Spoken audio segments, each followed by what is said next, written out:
నమస్కారం, B news కి స్వాగతం. నేను మీ మహంతి. ముందుగా నాటి ముఖ్యాంశాలు. పేదలను మళ్లీ మోసం చేసేందుకు చంద్రబాబు సిద్ధమయ్యారని సీఎం జగన్ ఎద్దేవా. పక్క రాష్ట్రాల్లోని వాగ్దానాలను తీసుకొచ్చి మళ్లీ మేనిఫెస్టోలో పెట్టారని సీఎం వెల్లడి. చంద్రబాబు కనీసం మేనిఫెస్టోలోని 10% హామీలను కూడా నెరవేర్చలేదని విమర్శ. సీఎం జగన్ ఏనాడు తన జేబు నుంచి ఒక్క రూపాయి కూడా పేద ప్రజలకు ఇవ్వలేదని జనసేన అధినేత పవన్ కళ్యాణ్ విమర్శ. తాను జగన్లా కాదని, తన సంపాదన ప్రజలకు పంచిపెట్టేందుకు తాను ఎల్లప్పుడూ సిద్ధంగా ఉంటానని వ్యాఖ్య. ఏపీ కాంగ్రెస్ అధ్యక్షురాలు షర్మిల తన భద్రతపై మరోసారి కీలక వ్యాఖ్యలు చేసిన వైనం. రక్షణ కావాలని అడిగినా ప్రభుత్వం స్పందించడం లేదని ఆరోపణ. మహిళని చూడకుండా సెక్యూరిటీ కల్పించకపోవటం ప్రజాస్వామ్యం గురించి చిత్తశుద్ధి ఉందా అని నిలదీత. ఏపీలో విడుదలైన డిఎస్సి నోటిఫికేషన్. 6100 ఉపాధ్యాయ పోస్టుల భర్తీకి నోటిఫికేషన్ విడుదల చేసిన విద్యాశాఖ మంత్రి బొత్స సత్యనారాయణ. ఈ నెల 12వ తేదీ నుంచి దరఖాస్తుల స్వీకరణ ప్రక్రియ ప్రారంభమవుతుందని వెల్లడి. పేదలను మళ్లీ మోసం చేసేందుకు చంద్రబాబు సిద్ధమయ్యారని ఏపీ సీఎం జగన్ ఎద్దేవా చేశారు. పక్క రాష్ట్రంలోని వాగ్దానాలను తీసుకొచ్చి మళ్లీ మేనిఫెస్టోలో పెట్టారని చెప్పారు. బాబు కనీసం మేనిఫెస్టోలోని 10% హామీలను కూడా నెరవేర్చలేదని విమర్శలు గుప్పించారు. ఏపీ సీఎం జగన్ అసెంబ్లీ సమావేశాలలో ప్రసంగించారు. ప్రతిపక్షమైన టీడీపీపై ఘాటు విమర్శలు చేశారు. ఇన్ని కుట్రలు, ఇన్ని కుతంత్రాలు, ఇన్ని పొత్తులు ఎందుకు అని ప్రశ్నించారు. వేరే రాష్ట్రాల్లో ఆకట్టుకున్న హామీలను చంద్రబాబు తీసుకొచ్చారని అన్నారు. మా హయాంలో ఎవరూ టచ్ చేయలేని పథకాలు తీసుకొచ్చామన్నారు.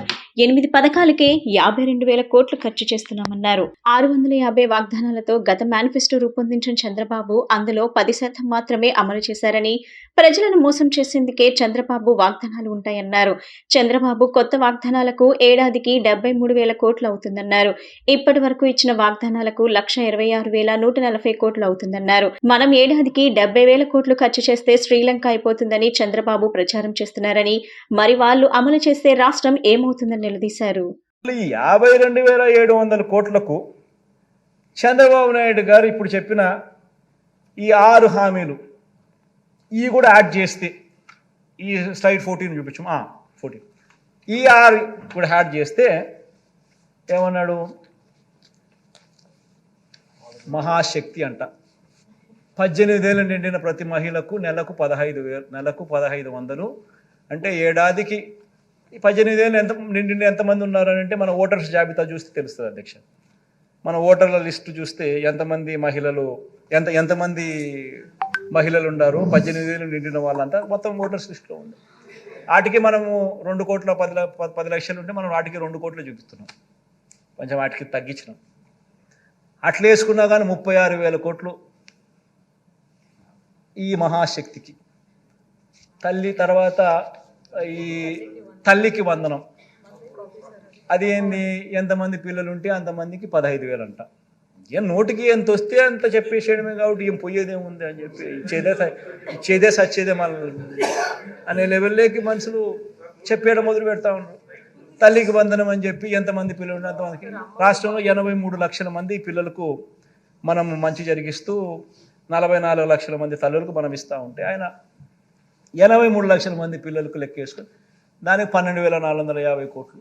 తర్వాత యువగలం, ఈయనే ఇంతకుముందు 2014లో ఇంటింటికి ఉద్యోగం ఇకపోతే 2,000 రూపాయలు నిరుద్యోగ వృత్తి అని చెప్పినోడు అది చేయకపోగా ఆ 2014లో ఎన్నికల మేనిఫెస్టోలో ఇచ్చిన మాట, ఇది ఇచ్చిన మాటే. సీఎం జగన్ ఏనాడు తన జేబు నుంచి ఒక్క రూపాయి కూడా పేద ప్రజలకు ఇవ్వలేదని జనసేన అధినేత పవన్ కళ్యాణ్ విమర్శించారు. తాను జగన్లా కాదని, తన సంపాదన ప్రజలకు పంచిపెట్టేందుకు తాను ఎల్లప్పుడూ సిద్ధంగా ఉంటానని వ్యాఖ్యానించారు. జనసేన టీడీపీ ప్రభుత్వం ఏర్పాటైతే ఎంత ఉదారంగా ఇవ్వగలమో చూపిస్తామని అన్నారు. జనసేన అధినేత పవన్ కళ్యాణ్ ప్రమాదాల్లో మృతి చెందిన పార్టీ కార్యకర్తల కుటుంబ సభ్యులకు మరో దఫా చెక్కులు పంపిణీ చేశారు. మంగళగిరిలోని పార్టీ కేంద్ర కార్యాలయంలో జరిగిన ఈ కార్యక్రమంలో ఆయన మాట్లాడారు. రాబోయే టీడీపీ జనసేన ప్రభుత్వంలో ఏ ఒక్క సంక్షేమ పథకం ఆగదని ఆయన క్లారిటీ ఇచ్చారు. ఇప్పుడున్న పథకాలకు అదనంగా డబ్బులు జోడించి ఇస్తామే తప్ప ప్రస్తుత స్కీములను రద్దు చేసే ఆలోచనే లేదని స్పష్టం చేశారు. కార్యకర్తల కుటుంబాలను ఆదుకునేందుకు ఉమ్మడి నిధి ఏర్పాటు చేసే ఆలోచనలో ఉన్నట్టు ఆయన వెల్లడించారు. ఇక రాష్ట్రంలో డ్వాక్రా మహిళల సమస్యల పరిష్కారానికి అధ్యయనం చేస్తున్నట్టు చెప్పారు. ఇప్పటి వరకు 226 కుటుంబాలకు ఆర్థిక సాయం చేశామని, పవన్ సొంత నిధుల నుంచి 3.5 కోట్లు అందజేశారని జనసేన పీఏసీ చైర్మన్ నాదెండ్ల మనోహర్ వెల్లడించారు. అసలు ప్రత్యేక పరిస్థితుల్లో మన జనసేన కుటుంబ సభ్యులను కోల్పోయిన నా కుటుంబ సభ్యులందరికీ మనస్ఫూర్తిగా నా సంతాపాలు తెలియజేస్తా ఉన్నాను. ఈ ప్రతిసారి చెక్స్ ఇచ్చినప్పుడు నా గుండె బరువెక్కిపోయి ఉంటుంది. ఒక భావోద్వేగానికి, ఒక బాధకి లోనవుతాను నేను. అంటే ప్రాణం ఎప్పుడు పోతుందో తెలియదు మనకి. మన ఎవరం కూడా కలకాలం జీవించే వాళ్ళం కాదు, కానీ సాధ్యమైనంత నిండు నూరేళ్ళు బతకాలని ఆశీర్వదిస్తాం, కోరుకుంటాం.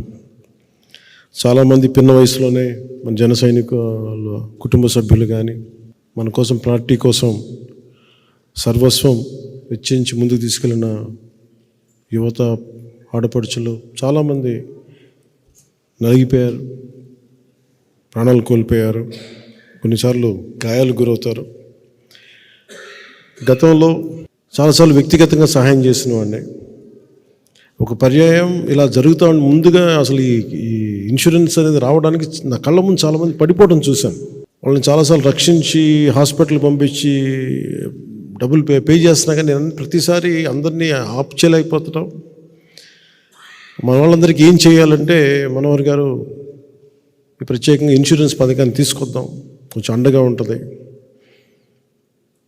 జన సైనికులందరూ కూడా, వీర మహిళలు కానీ, మన జనసేన కుటుంబానికి వచ్చిన ప్రతి ఒక్కరు కూడా, పార్టీ కోసం పనిచేస్తున్న క్రియాశీల కార్యకర్తలందరూ కూడా డబ్బు కాసించి కాదు, ఒక ఆశయం కోసం నిలబడి ప్రాణాలు పోగొట్టుకున్న వాళ్ళు, యాక్సిడెంట్ల ద్వారా కావచ్చు, కొన్ని విపత్కర పరిస్థితుల వల్ల కావచ్చు.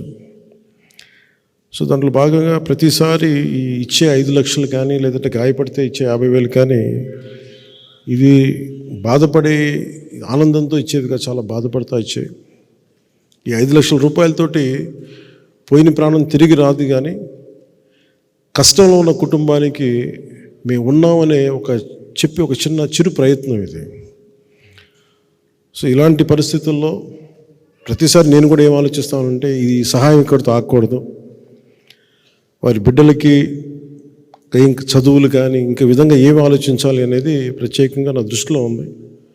సో దాన్ని ఎలా ముందుకు ప్రతిసారి వచ్చినప్పుడు కేవలం 5 లక్షలతో సరిపెట్టుకోకుండా భవిష్యత్తులో బిడ్డలకు కూడా ఏదన్నా ఒక ఉమ్మడి నిధి ఏర్పాటు చేసి వాళ్ళ చదువుల నిమిత్తం ఏదైనా చేయాలని కూడా ఒక ఆలోచన నడుస్తూ ఉంది.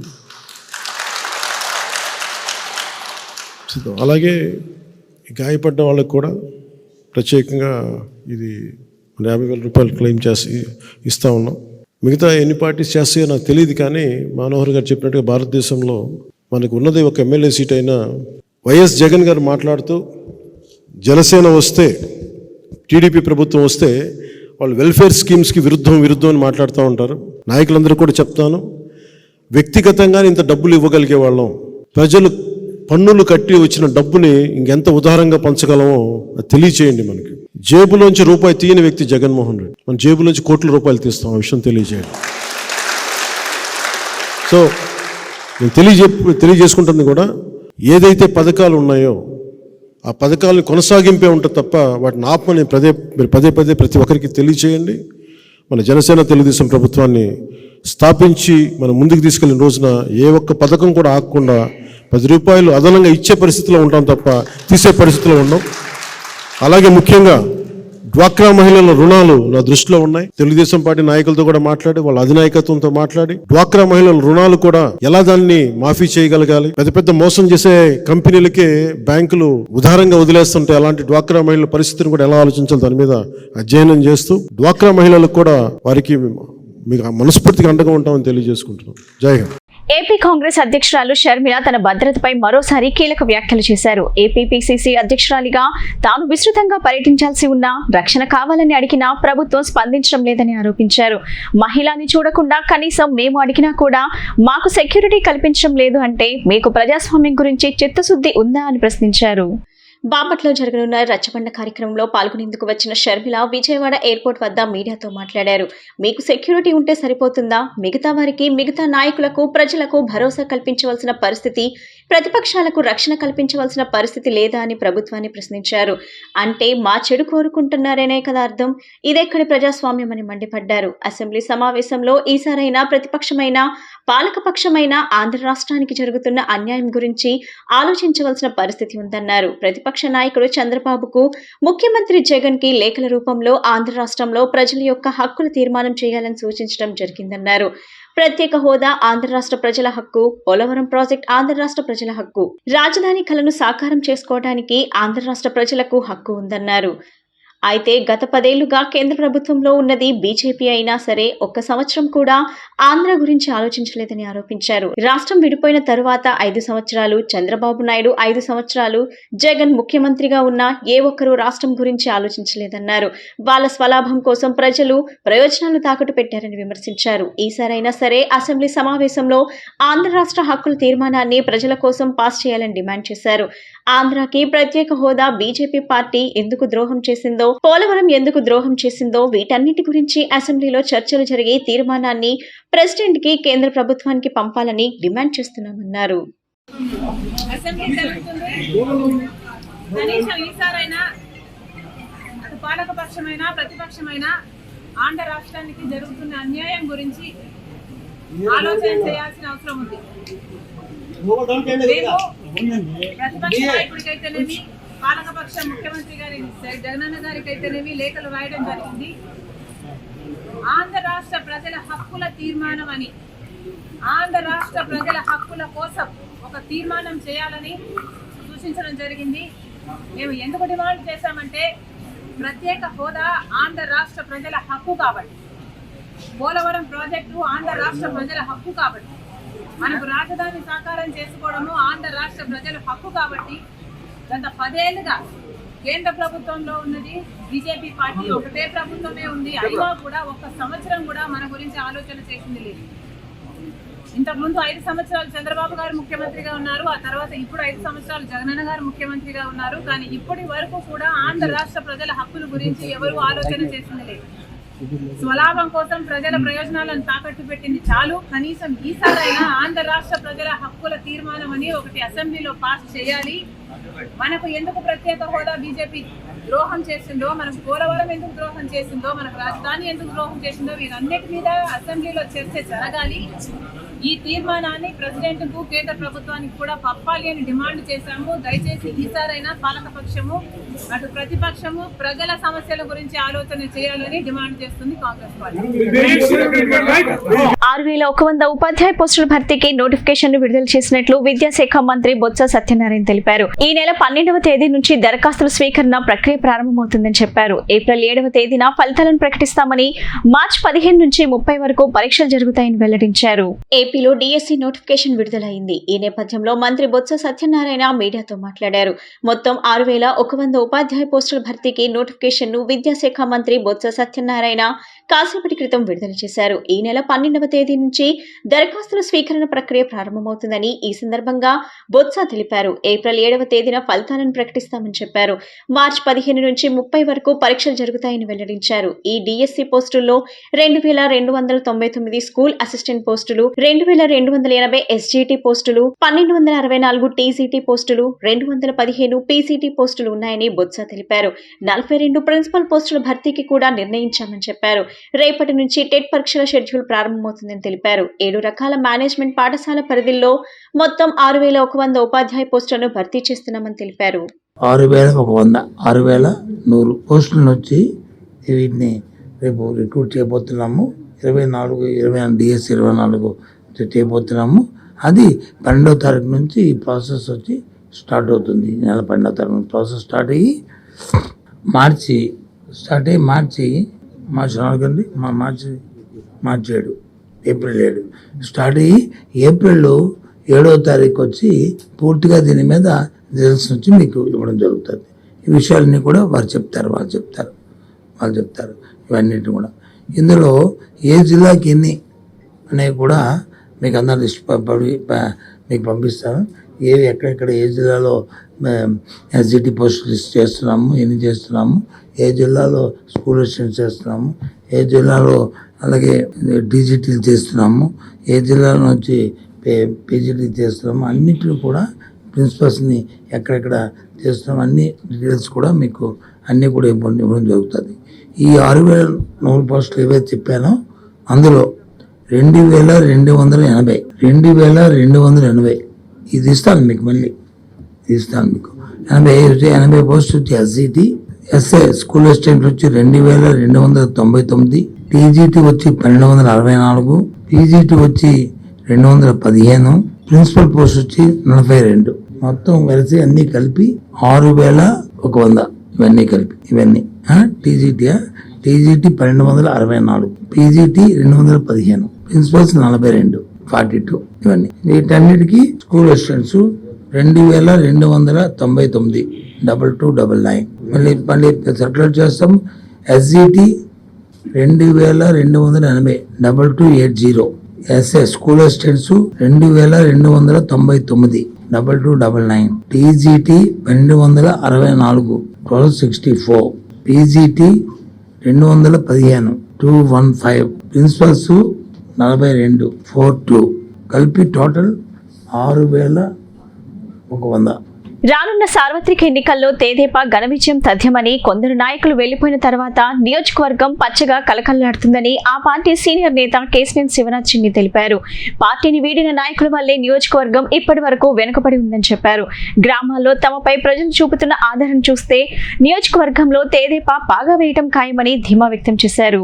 ఎన్టీఆర్ జిల్లా తిరువురు నియోజకవర్గంలోని పలు ప్రాంతాల్లో నియోజకవర్గ ఇన్ఛార్జ్ సేవల దేవదత్తో కలిసి విజయవాడ ఎంపీ అభ్యర్థి కేశినేని చిన్ని పర్యటించి మాట్లాడారు. పార్టీని వీడిన నాయకుల వల్లే నియోజకవర్గం ఇప్పటి వరకు వెనుకబడి ఉందన్నారు. ప్రస్తుతం పార్టీలో ఉన్న నాయకులు, కార్యకర్తలు విజయం కోసం కష్టపడి పనిచేస్తున్నారని అన్నారు. గ్రామాల్లో తమపై ప్రజలు చూపుతున్న ఆదరణ చూస్తుంటే నియోజకవర్గంలో తెదేపా పాగా వేయటం ఖాయమన్నారు. ఏసీ రూముల్లో కూర్చొని కబుర్లు చెప్పే నాయకులు వీడిన తర్వాత పార్టీ శ్రేణుల్లో ఉత్సాహం కనబడుతుందన్నారు. అంతకుముందు ఆంజనేయపురంలో కేశినేని శివనాథ్ కు టీఎన్జీయూసీ నియోజకవర్గ అధ్యక్షుడు తుమ్మలపల్లి వెంకట పుల్లారావు నాయకులు గజమాలతో స్వాగతం పలికారు. కార్యక్రమంలో నాయకులు G Venkateswararao, B Venkata Narsireddy, B Umamahesh, G Krishnareddy, M Venu, Veerareddy, T Srinivasarao తదితరులు పాల్గొన్నారు.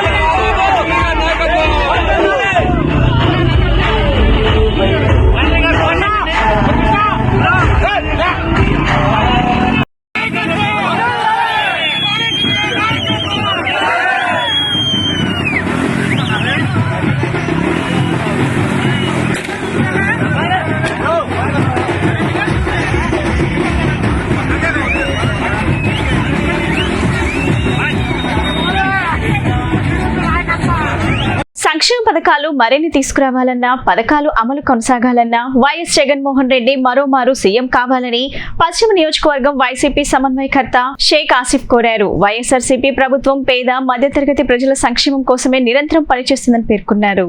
పశ్చిమ నియోజకవర్గంలోని 48వ డివిజన్ పరిధిలో కొత్తపేట, ఆంజనేయవాగు, ఈద్ మహల్ రోడ్, బంగారైకొట్టు వీధి, బూస్టర్ వీధి, కటికల మస్తాన్ వీధి ప్రాంతాల్లో గడప గడపకు వైఎస్ఆర్సీపీ కార్యక్రమాన్ని నిర్వహించారు. వైఎస్ఆర్సీపీ పశ్చిమ నియోజకవర్గ ఇన్ఛార్జ్ షేక్ ఆసిఫ్ కార్పొరేటర్ అత్తులూరి ఆదిలక్ష్మి ఇంటింటికి వెళ్లి ప్రభుత్వం అమలు చేస్తున్న సంక్షేమ పథకాల గురించి వివరించారు. ఈ సందర్భంగా షేక్ ఆసిఫ్ మాట్లాడుతూ సంక్షేమ పథకాలు మరిన్ని తీసుకురావాలన్నా, పథకాల అమలు కొనసాగాలన్నా వైఎస్ జగన్మోహన్ రెడ్డి మరోమారు సీఎం కావాలని కోరారు. వైఎస్ఆర్సీపీ ప్రభుత్వం పేద, మధ్యతరగతి ప్రజల సంక్షేమం కోసమే నిరంతరం పనిచేస్తుందని పేర్కొన్నారు. ఈ కార్యక్రమంలో అత్తులూరి పెదబాబు, డివిజన్ అధ్యక్షుడు పిల్లా సూరిబాబు, ఐతా కృష్ణ కిషోర్, ఎంగల శ్రీనివాస్, కొల్ల రజని, వానపల్లి త్రిమూర్తులు, దుక్కా దుర్గారావు, జగదీష్, వెంకటలక్ష్మి, వరలక్ష్మి, అమర్నాథ్, ఆర్ శ్రీను, గాలి దుర్గారావు తదితరులు పాల్గొన్నారు. తాను కబ్జా, రౌడీజం చేస్తుంటే చూపించు అంటూ మాజీ ఎమ్మెల్యే టీడీపీ పొలిట్ బ్యూరో సభ్యులు బోండా ఉమామహేశ్వరరావు సవాల్ చేశారు. విజయవాడ సెంట్రల్లో తనకు సీటు లేదు సరే, వెల్లంపల్లికి సీటు ఉందా అని ప్రశ్నించారు. విజయవాడ సెంట్రల్ నియోజకవర్గంలో మాజీ మంత్రి Vellampalli Srinivas, TDP polit bureau సభ్యులు బోండా ఉమామహేశ్వరరావు మధ్య మాటల యుద్ధం, సవాళ్ల పర్వం కొనసాగుతూనే ఉంది. తాను కబ్జా, రౌడీజం చేస్తుంటే చూపించు అంటూ మాజీ ఎమ్మెల్యే టీడీపీ పొలిట్ బ్యూరో సభ్యులు బోండా ఉమామహేశ్వరరావు సవాల్ చేశారు. విజయవాడ సెంట్రల్లో తనకు సీటు లేదు సరే, వెల్లంపల్లికి సీటు ఉందా అని ప్రశ్నించారు. వెల్లంపల్లి కోఆర్డినేటర్ మాత్రమేనని, నీ బీఫామ్ చూపించు వెల్లంపల్లి, నా బీఫామ్ చూపిస్తానంటూ సవాల్ చేశారు. దీన్ని ఏమనాలి? ఈ విధంగా 175 గెలుస్తారా అని ఎద్దేవా చేశారు. ఇక సాక్ష్యాధారాలతో సహా ఎలక్షన్ కమిషనర్ మున్సిపల్ కమిషనర్ కి ఫిర్యాదు చేసినట్టు తెలిపారు. ఎలక్షన్ కమిషనర్ మున్సిపల్ కమిషనర్ కు ఆదేశాలు జారీ చేశారన్నారు.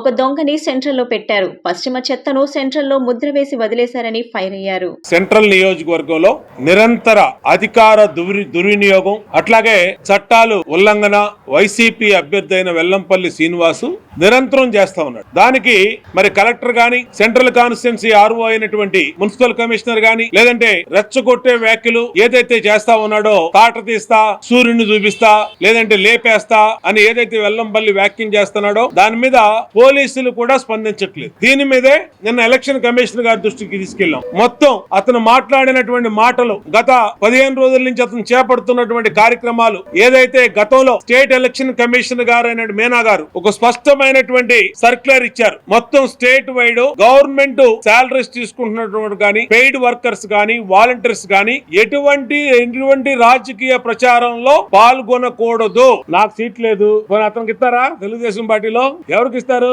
అతనికి సీట్ ఉందా? తెచ్చుకున్నాడా బీఫాము? ఇతను మొన్నటి దాకా ఎమ్మెల్యే అక్కడ, తంతే ఇక్కడ వచ్చి పడ్డాడు.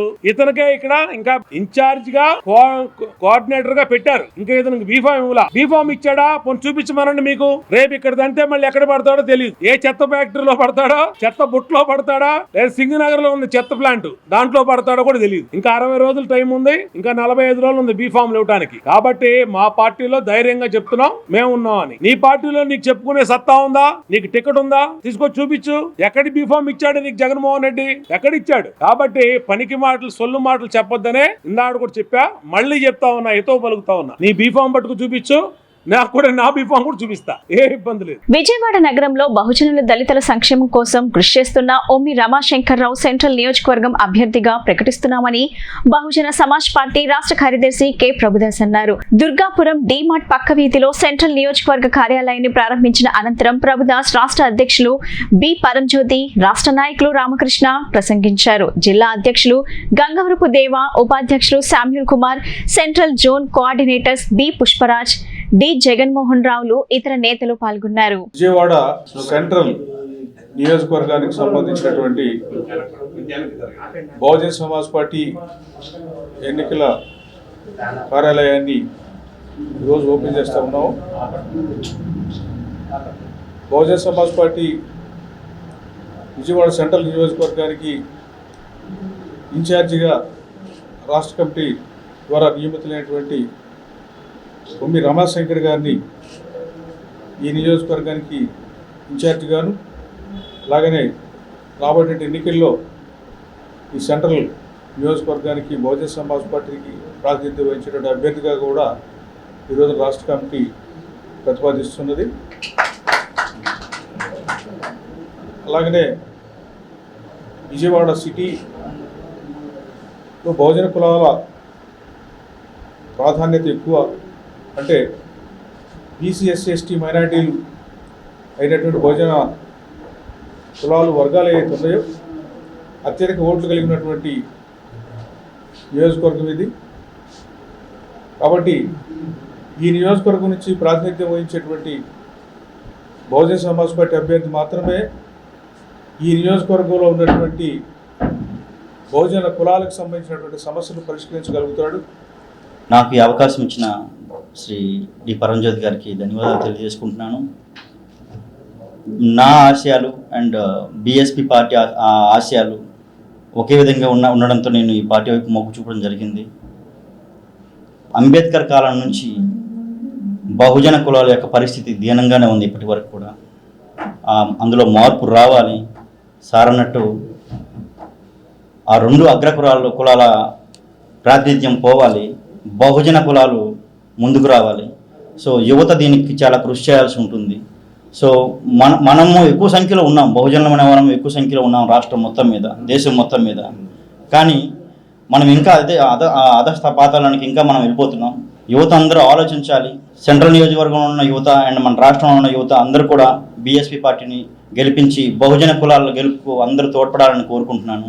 నేను నా సాయశక్తిలో ప్రయత్నించి ఈ సీట్ని కైవసం చేసుకుంటానని నా నమ్మకంతో నేను చెప్తున్నాను. సో మీ అందరూ సహకరిస్తారని సెంట్రల్ నియోజకవర్గ ప్రజలందరికీ కోరుకుంటున్నాను. నాకు ఈ అవకాశం ఇచ్చిన బీఎస్పీ పార్టీ వాళ్ళకి ఏవైతే ఉన్నాయో అంశాలు అంశాలని ఎక్కడ కూడా తగ్గనివ్వకుండా ఇంకా ప్రజల్లో ఆ అంశాన్ని లోతుగా తీసుకువెళ్ళి వాళ్ళని ప్రోత్సహించి నా గెలుపుకి అండ్ బీఎస్పీ పార్టీ గెలుపుకి తోడ్పడే విధంగా నేను కృషి చేస్తానని మీ అందరి ముందు తెలియజేస్తున్నాను. ఫిబ్రవరి 10, 11 తేదీల్లో గుంటూరు జిల్లా మంగళగిరి సమీపంలో నాస్తిక సమాజం ఆధ్వర్యంలో నిర్వహించే 32వ జాతీయ నాస్తిక మేళా జయప్రదం చేయాలని జిల్లా కన్వీనర్ జిలానీ బేగం కోరారు. కేంద్ర ప్రభుత్వం విద్యా వ్యవస్థ శస్త్ర విఘ్న ప్రయోగశాలలంటూ కాషాయీకరణ చేస్తున్నారని ఆరోపించారు. మతతత్వ శక్తులకు వ్యతిరేకంగా పోరాడాలని పిలుపునిచ్చారు. విజయవాడ ప్రెస్ క్లబ్ లో నాస్తిక సమాజం ఆధ్వర్యంలో మీడియా సమావేశం నిర్వహించడం జరిగింది. ఫిబ్రవరి 10, 11 తేదీల్లో గుంటూరు జిల్లా మంగళగిరి సమీపంలో నాస్తిక సమాజం ఆధ్వర్యంలో నిర్వహించే 32వ జాతీయ నాస్తిక మేళాను జయప్రదం చేయాలని జిల్లా కన్వీనర్ జిలానీ బేగం కోరారు. ఈ నేపథ్యంలో కార్యక్రమ కరపత్రాలు ఆవిష్కరించారు. ఈ సందర్భంగా ఆమె మాట్లాడుతూ కేంద్ర ప్రభుత్వం విద్యా వ్యవస్థ శస్త్ర విజ్ఞాన ప్రయోగశాలలను కాషాయీకరణ చేస్తున్నారని ఆరోపించారు.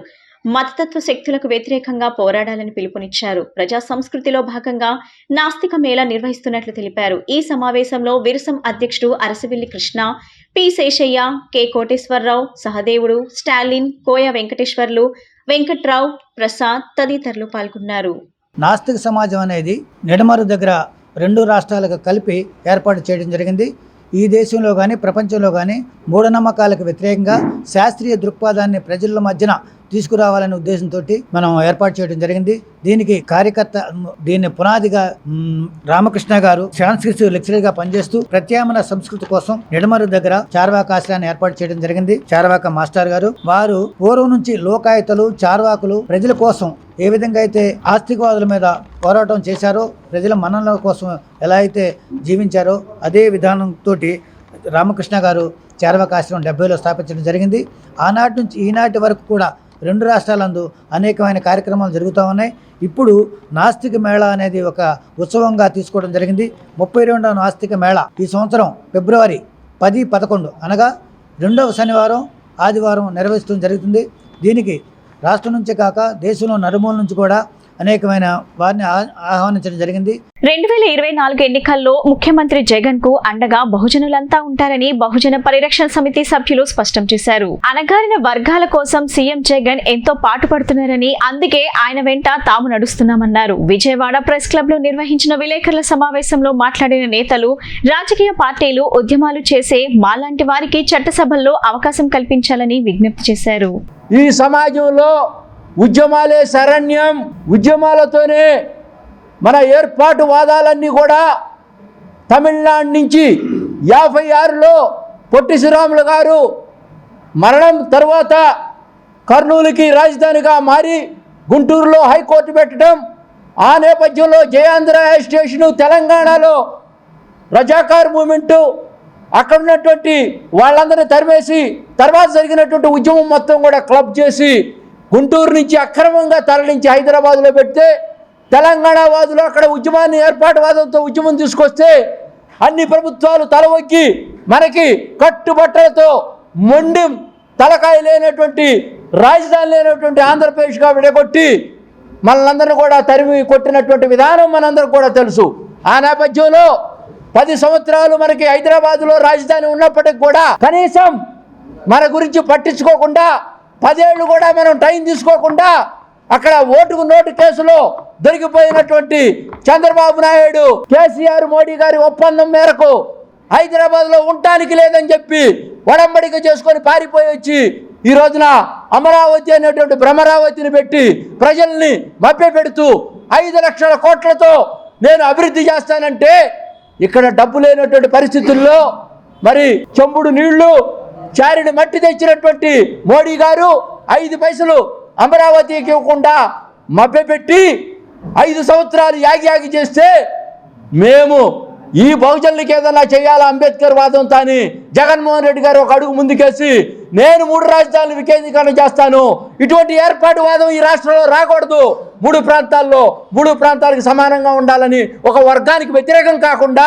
కార్యక్రమం తీసుకుంటే దాన్ని కోర్టులకు వెళ్ళి పిల్లిలేసి స్టేలు తీసుకొచ్చినటువంటి దుర్మార్గులు, కులవాదులు ఈ రాష్ట్రంలో దాన్ని వ్యతిరేకిస్తూ మా బహుజనుల కోసం 5 కోట్ల మంది ప్రజల కోసం మేము లాభాపేక్ష లేకుండా ఉద్యమాన్ని ముందుకు తీసుకెళ్తూ మా పేదవాళ్ళ కోసం 54,000 పట్టాలు ఇవాళ ఈ చుట్టుపక్కల ప్రాంతాల్లో మేము 54,000 పట్టాలు సాధించుకున్నాం. వార్తలు ముగించే ముందు ముఖ్యాంశాలు మరోసారి.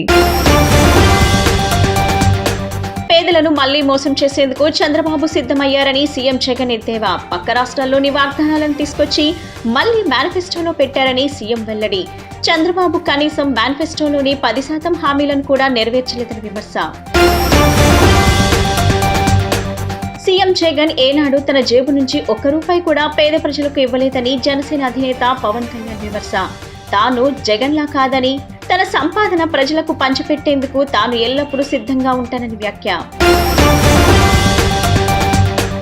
ఏపీ కాంగ్రెస్ అధ్యక్షురాలు షర్మిల తన భద్రతపై మరోసారి కీలక వ్యాఖ్యలు చేసిన వైనం. రక్షణ కావాలని అడిగినా ప్రభుత్వం స్పందించడం లేదని ఆరోపణ. మహిళని చూడకుండా సెక్యూరిటీ కల్పించకపోవటం ప్రజాస్వామ్యం గురించి చిత్తశుద్ధి ఉందా అని నిలదీత. ఏపీలో విడుదలైన డిఎస్సి నోటిఫికేషన్ 6,100 ఉపాధ్యాయ పోస్టుల భర్తీకి నోటిఫికేషన్ విడుదల చేసిన విద్యాశాఖ మంత్రి బొత్స సత్యనారాయణ. ఈ నెల 12వ తేదీ నుంచి దరఖాస్తుల స్వీకరణ ప్రక్రియ ప్రారంభమవుతుందని వెల్లడి. ఈ బులెటిన్ ఇంతటితో సమాప్తం. తిరిగి మరో బులెటిన్ కలుద్దాం. నమస్కారం.